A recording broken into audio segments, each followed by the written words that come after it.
सभी लोगों को my education hub YouTube channel पर बहुत बहुत स्वागत है। और आज के क्लास में हम लोग geography honours paper 1 model question bank जो बिहार यूनिवर्सिटी के द्वारा जारी किया गया है सेशन 2019 से 22 पार्ट 1 एग्जाम के लिए, उसी को हम लोग आंसर करने वाले हैं। और आज की क्लास में हम क्वेश्चन नंबर 51 से लेकर 100 तक आंसर करने वाले हैं। और इससे पहले हम क्वेश्चन नंबर 1 से लेकर 50 तक का आंसर करा चुके हैं। यदि आप नहीं देखे होंगे तो जाइए हमारे यूट्यूब की प्लेलिस्ट में, वहाँ पे आपको ज्योग्राफी ऑनर्स पेपर 1 के नाम से प्लेलिस्ट मिल जाएगा, वहाँ से आप देख लीजिएगा। नहीं तो मैं उस प्लेलिस्ट का लिंक अपने वीडियो के डिस्क्रिप्शन में दे रहा हूँ, यहाँ से आप देख लीजिएगा। तो चलिए आज की क्लास शुरू करते हैं। और जो भी स्टूडेंट्स हमारे चैनल पर नए हैं कृपया चैनल को सब्सक्राइब कर लें ताकि आने वाले वीडियो का नोटिफिकेशन आप तक पहुँच सके। तो चलिए शुरू करते हैं। तो देखिए फर्स्ट क्वेश्चन नंबर 51, निम्न में से किस पर्वतीकरण में हिमालय पर्वत की उत्पत्ति हुई? निम्न में से किस पर्वतीकरण में हिमालय पर्वत की उत्पत्ति हुई? Option number A Charnian, option number B Caledonian, option number C Hercynian, option number D Alpine. तो क्या हो जाएगा? ऑप्शन नंबर सी हो जाएगा राइट, हर्सिनियन। तो बोल रहा है कि निम्न में से किस पर्वतीकरण में हिमालय पर्वत की उत्पत्ति हुई है? तो हर्सिनियन, यानी ऑप्शन नंबर सी राइट हो जाएगा। अगला क्वेश्चन नंबर 52, कोबर का पर्वत निर्माण सिद्धांत निम्न में से किस पर आधारित नहीं है? कोबर का पर्वत निर्माण सिद्धांत निम्न में से किस पर आधारित नहीं है? तो किस पर नहीं है? होम्स की संकल्पना पर। ऑप्शन नंबर ए राइट हो जाएगा, होम्स की संकल्पना पर। अगला क्वेश्चन नंबर 53, कोबर के पर्वत निर्माण में निम्न में से कौन सा बल उत्तरदायी है? कोबर के पर्वत निर्माण में निम्न में से कौन सा बल उत्तरदायी है? तो कौन सा बल है आपका? तनाव बल। ऑप्शन नंबर बी राइट हो जाएगा, तनाव बल। नेक्स्ट क्वेश्चन नंबर 54, देखिए हम ऑप्शन नहीं पढ़ रहे हैं। यदि हम ऑप्शन पढ़ेंगे तो आपको वीडियो बहुत बड़ा हो जाएगा जो कि आप देख नहीं पाएंगे, इसलिए हम सिर्फ क्वेश्चन पढ़ेंगे और उसका आंसर बता रहे हैं आप। ये देखिए क्वेश्चन 54, कोबर के अनुसार भूसुन्नति के दोनों किनारों पर बने पर्वत को डैश कहा जाता है, यानी क्या कहा जाता है? तो उसको क्या कहते हैं हम लोग? मध्यपिंड कहा जाता है। ऑप्शन नंबर ए हो जाता है, ऑप्शन नंबर ए हो जाएगा राइट, मध्यपिंड। अगला क्वेश्चन नंबर 55, और ये आपका चैप्टर 2 यूनिट 2 जो है, और आप क्वेश्चन जो करने वाले हैं वो पर्वत निर्माण सिद्धांत होम्स का विचार, इस पर आधारित क्वेश्चन को आप करने वाले हैं। जैसे क्वेश्चन नंबर 55, होम्स के पर्वत निर्माण सिद्धांत का नाम डैश है। होम्स के पर्वत निर्माण सिद्धांत का नाम क्या है? ऑप्शन नंबर ए रेडियो सक्रियता सिद्धांत, ऑप्शन नंबर बी सौमन तरंग सिद्धांत, और ऑप्शन नंबर सी भून्नति सिद्धांत, और ऑप्शन नंबर डी महाद्वीपीय फिसलन सिद्धांत। तो क्या हो जाएगा? 55 का ऑप्शन नंबर बी हो जाएगा, संवहन तरंग सिद्धांत हो जाएगा। ऑप्शन नंबर बी राइट हो जाएगा। नेक्स्ट क्वेश्चन नंबर 56, पर्वत निर्माण से संबंधित किसका विचार रेडियो सक्रिय पदार्थ पर आधारित है? पर्वत निर्माण से संबंधित किसका विचार रेडियो सक्रिय पदार्थ पर आधारित है? तो किस पर है? होम्स पर। ऑप्शन नंबर ए हो जाएगा Holmes, sorry option number D हो जाएगा होम्स। अगला क्वेश्चन नंबर 57, पर्वत निर्माण से संबंधित होम्स का तापीय संवहन तरंग सिद्धांत, पर्वत निर्माण से संबंधित होम्स का तापीय संवहन तरंग सिद्धांत डैश ईस्वी में अस्तित्व में आया। तो कब आया था? तो ऑप्शन नंबर बी हो जाएगा 1928 से 1929 के बीच। ऑप्शन नंबर बी हो जाएगा राइट, 1928 से लेकर 1929 के बीच में आया था। नेक्स्ट क्वेश्चन नंबर 58, पृथ्वी के किस आंतरिक परत में रेडियो सक्रिय खनिजों का अधिकतम भंडार है? पृथ्वी के किस आंतरिक परत में रेडियो सक्रिय खनिजों का अधिकतम भंडार है? तो क्या हो जाएगा? सीमा। ऑप्शन नंबर बी हो जाएगा राइट, सीमा। नेक्स्ट क्वेश्चन नंबर 59,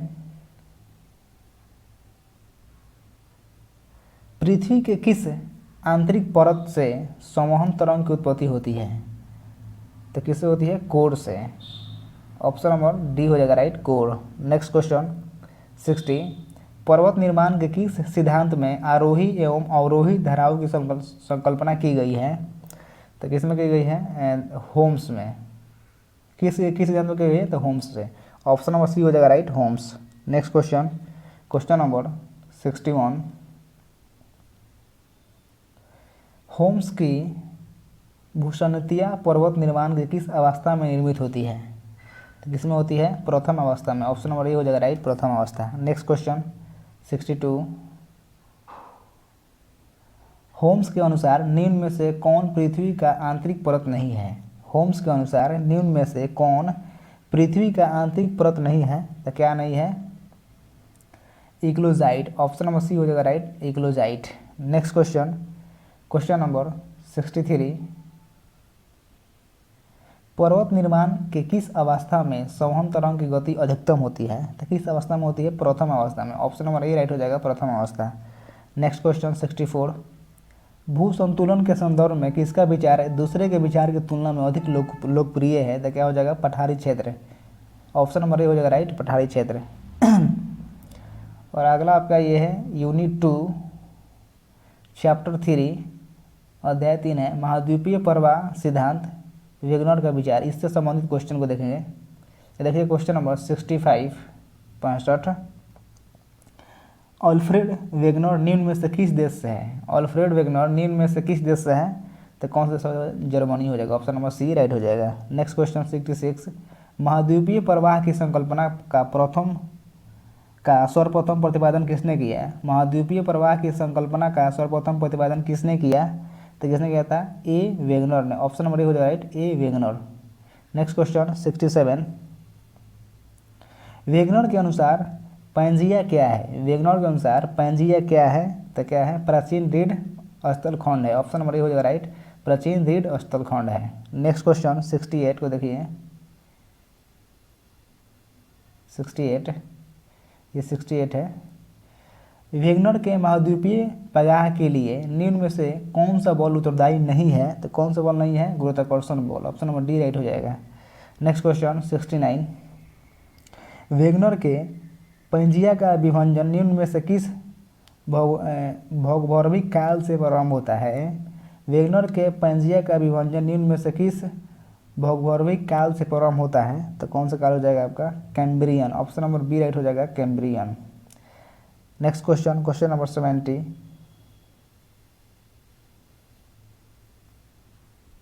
वेगनर के अनुसार ध्रुवों का भ्रमण क्या है? वेगनर के अनुसार ध्रुवों का भ्रमण क्या है? दोनों ध्रुवों का पश्चिमी की ओर खिसकना। ऑप्शन नंबर डी हो जाएगा राइट आंसर, दोनों ध्रुवों का पश्चिमी ओर खिसकना है। नेक्स्ट क्वेश्चन 71, गोंडवाना लैंड क्या है? गोंडवाना लैंड क्या है? तो क्या हो जाएगा आपका? इसका आंसर हो जाएगा राइट, डी, पंजिया का दक्षिणी टुकड़ा होता है। गोंडवाना लैंड क्या है? पंजिया का दक्षिणी टुकड़ा। ऑप्शन नंबर डी राइट हो जाएगा। नेक्स्ट क्वेश्चन 72, ज्वारीय बल के कारण महादेशों का प्रवाह किस देश की ओर हुआ? किस देश की ओर हुआ? ज्वारीय बल के कारण महादेशों का प्रवाह किस दिशा की ओर हुआ? तो कौन दिशा हुआ? पश्चिमी दिशा की ओर हुआ। ऑप्शन नंबर डी हो जाएगा राइट, पश्चिम दिशा। अगला क्वेश्चन 73, निम्न में से कौन महाद्वीपीय प्रवाह के पक्ष में प्रमाण नहीं है? निम्न में से कौन महाद्वीपीय प्रवाह के पक्ष में प्रमाण नहीं है? तो कौन सा नहीं हो जाएगा? समुद्री चाप की उत्पत्ति। ऑप्शन नंबर बी हो जाएगा, समुद्री चाप की उत्पत्ति। अगला क्वेश्चन, क्वेश्चन नंबर 74, टेथिस सागर का निर्माण किस भौगोलिक काल में हुआ? टेथिस सागर का निर्माण किस भौगोलिक काल में हुआ? तो कौन से काल में हुआ? Silurian. Option number A right हो जाएगा, सिलुरियन। अगला क्वेश्चन, क्वेश्चन नंबर 75, और ये चैप्टर किससे है? प्लेट विवर्तनिकी। प्लेट विवर्तनिकी चैप्टर से है।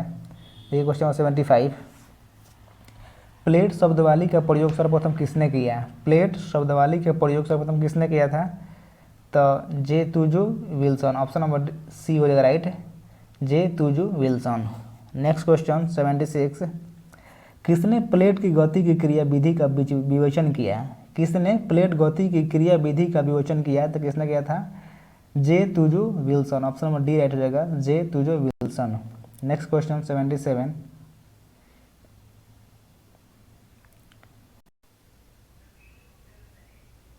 देखिए क्वेश्चन नंबर 77, निम्न में से कौन प्लेट किनारा नहीं है? निम्न में से कौन प्लेट किनारा नहीं है? तो क्या हो जाएगा? ऑप्शन नंबर ए हो जाएगा राइट, क्षेपित। ऑप्शन नंबर ए राइट हो जाएगा। नेक्स्ट क्वेश्चन नंबर 78, किसने प्रतिपादित किया कि पृथ्वी एक विशाल चुंबक की तरह व्यवहार करता है? तो किसने प्रतिपादित किया? जे तुजो विल्सन। ऑप्शन नंबर बी हो जाएगा राइट, जे तुजो विल्सन। नेक्स्ट क्वेश्चन नंबर 79, निम्न में से कौन प्लेट टकराव नहीं है? निम्न में से कौन प्लेट टकराव नहीं है? तो क्या हो जाएगा? सागरीय एवं महादेशीय प्लेटों का टकराव। ऑप्शन नंबर सी हो जाएगा राइट, सागरीय एवं महादेशीय प्लेटों का टकराव। नेक्स्ट क्वेश्चन नंबर 80, निम्न में से कौन समानार्थक नहीं है? निम्न में से कौन समानार्थक नहीं है? तो क्या हो जाएगा? बॉनी ऑफ मंडल। ऑप्शन नंबर डी हो जाएगा राइट, बॉनी ऑफ मंडल। नेक्स्ट क्वेश्चन नंबर 81, निम्न में से कौन बृहद प्लेट नहीं है? निम्न में से कौन बृहद प्लेट नहीं है? तो क्या हो जाएगा? Pacific plate. Option number B हो जाएगा राइट, Pacific plate. Next question number 82, बृहद प्लेटों की कुल संख्या कितनी होती है? बृहद प्लेटों की कुल संख्या कितनी होती है? तो 7 होती है। ऑप्शन नंबर बी राइट हो जाएगा 7। अगला क्वेश्चन नंबर 83, भूसंतुलन के संदर्भ अधिक लोकप्रिय है। भूसंतुलन के संदर्भ अधिक लोकप्रिय है, तो क्या हो जाएगा? Plate Seema. Option number A right हो जाएगा, प्लेट सीमा। अगला क्वेश्चन नंबर 84, किसी प्लेट की गति प्रति वर्ष डैश होती है? किसी प्लेट की गति प्रति वर्ष क्या होती है? 2 से 3 सेंटीमीटर। ऑप्शन नंबर ए हो जाएगा राइट, 2 से 3 सेंटीमीटर। अगला क्वेश्चन नंबर 85, और ये चैप्टर 5 से है। वलित स्थलाकृति होते हैं, वो वलित स्थलाकृति चैप्टर से है। तो देखिए क्वेश्चन नंबर 85, चोटी की तरह ऊंचे उठे भाग को वलन में, चोटी की तरह ऊंचे उठे भाग को वलन में डैश कहते हैं। तो क्या कहते हैं? सन्नति कहते हैं। ऑप्शन नंबर बी हो जाएगा राइट, सन्नति। अगला क्वेश्चन नंबर 86, वलन के लिए निम्न में से कौन सा बल उत्तरदायी है? वलन के लिए निम्न में से कौन सा बल उत्तरदायी है? तो कौन सा हो जाएगा बल? दबाव बल। ऑप्शन नंबर डी राइट हो जाएगा, दबाव बल। नेक्स्ट क्वेश्चन नंबर 87, वह काल्पनिक रेखा जो अपनति के मध्य से गुजरती डैश कहलाती है। वह काल्पनिक रेखा जो अपनति के मध्य से गुजरती डैश कहलाती है। तो क्या कहलाती है? अपनति रेखा। ऑप्शन नंबर सी हो जाएगा राइट, अपनति रेखा। अगला क्वेश्चन नंबर 88, एक बृहद अपनति में अनेक छोटी छोटी अपनतियों को क्या कहा जाता है? एक बृहद अपनति में अनेक छोटी छोटी अपनतियों को क्या कहा जाता है? तो 88 का ऑप्शन देखिए, इसको बोलते हैं हम लोग समभिन्नति बोलते हैं। ऑप्शन नंबर डी हो जाएगा राइट, 88 का ऑप्शन नंबर डी हो जाएगा। नेक्स्ट क्वेश्चन नंबर 89, क्षैतिज बल को डैश कहा जाता है। क्षैतिज बल को क्या कहा जाता है? तो स्पर्शरेखीय बल कहा जाता है। ऑप्शन नंबर ए हो जाएगा राइट, स्पर्शरेखीय बल। अगला क्वेश्चन नंबर 90, वलन के दोनों ओर के भाग को क्या कहा जाता है? वलन के दोनों ओर के भाग को क्या कहा जाता है? तो क्या कहा जाता है? वलन भुजा। ऑप्शन नंबर डी हो जाएगा राइट, वलन भुजा।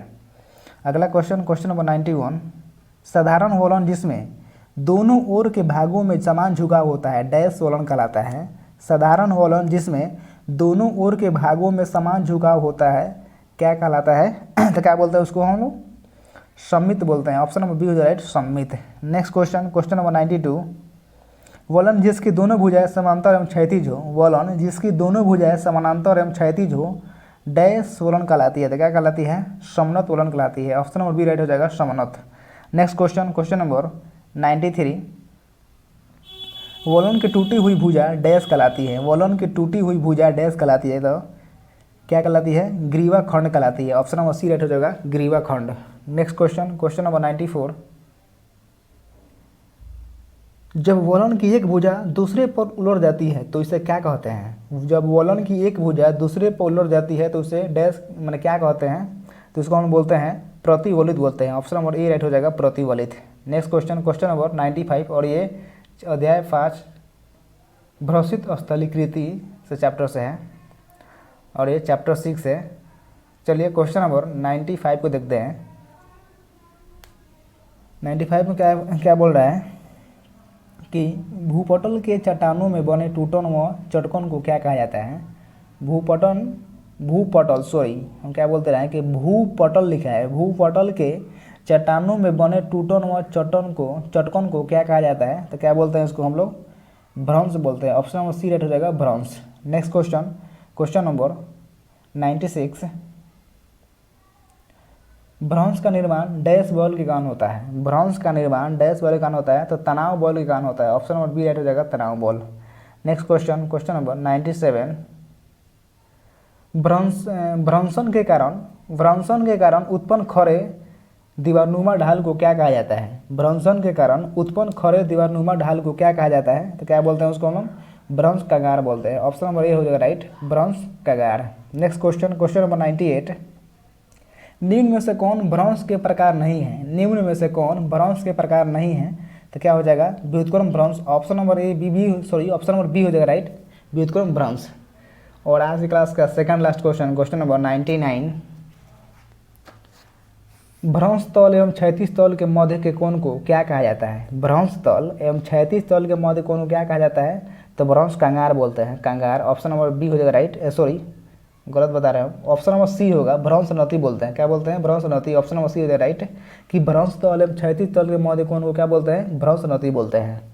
अगला क्वेश्चन और लास्ट क्वेश्चन 100। भू संतुलन का संदर्भ अधिक लोकप्रिय है। भू संतुलन के संदर्भ अधिक लोकप्रिय क्या है? तो समभिन्नति है। ऑप्शन नंबर ए हो जाएगा राइट, समभिन्नति। तो फ्रेंड्स, आज की क्लास में हम यहीं तक रखते हैं और मिलते हैं आपको नेक्स्ट क्लास में। तब तक के लिए टाटा बाय बाय।